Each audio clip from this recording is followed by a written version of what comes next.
Hi, I'm Terry and this is Mike, and we installed solar on our house here in Zionsville in December of 2016, and we'd like to give you a brief tour of our system. We have 57 panels total in our installation, and 15 of them are located on this deck at the back of our house. There's very little shading here, and all we had to do was remove the slats for the pergola and replace them with solar panels. The other 47 panels are mounted on our garage roof. That number fits the existing space on the roof rather nicely. Each panel is rated at 290 watts, which results in a total system capacity of about 16.5 kilowatts. Our maximum production has been 15.5 kilowatts, which is about 94% of the rated capacity.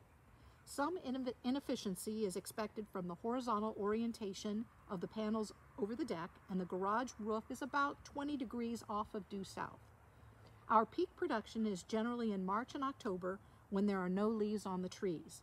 We lose about another 2 to 3% in the summer when we get some morning and afternoon shading from the nearby trees. Okay, now we're going to move to the garage where we have all of the electronics and controls located. We elected to include a battery in our system so that we would have backup power in the case of a power failure. We don't have a lot of power failures here. They do happen occasionally, and when they do, we lose our phone service since our phone is internet-based and our cell coverage is so poor, we don't really have good coverage without the power on. We have two inverters. Each one is rated at 7.6 kilowatts. The inverters convert the DC voltage generated by the solar panels to the AC voltage that's compatible with the conventional utility supplied power. The first inverter is a Solar Edge HD wave that controls 28 of the panels. The second inverter includes battery backup. It's a storage begins by Solar Edge, and it allows it to manage the energy flow into and out of the battery. The backup battery is an LG Chem battery that's rated at 9.6 kilowatt hours. The average power used by the loads we've connected to the battery is about 800 watts, which means the battery can supply those needs for about 12 hours. During the storms a few weeks back, the battery kicked right in when the power went off and we were able to operate as normal. We have two added electrical panels for the battery and generator backed up circuits, as well as a connection point for the generators. The battery loads, we've included two refrigerators, a freezer, two computer rooms, the internet and TV router, and one TV.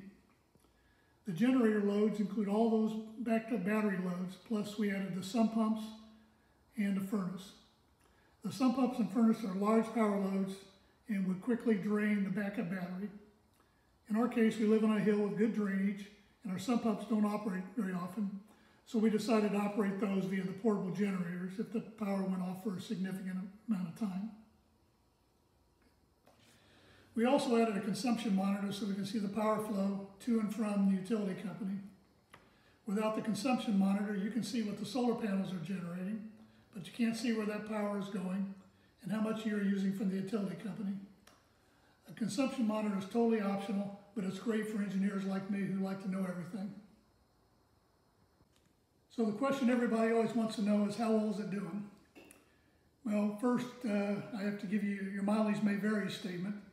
The performance is always dependent upon a lot of factors, some of which are the temperature outside, the sun, or more importantly, the lack of sun due to rain and snow, and what you're doing in the household and how often you're turning on the high power loads.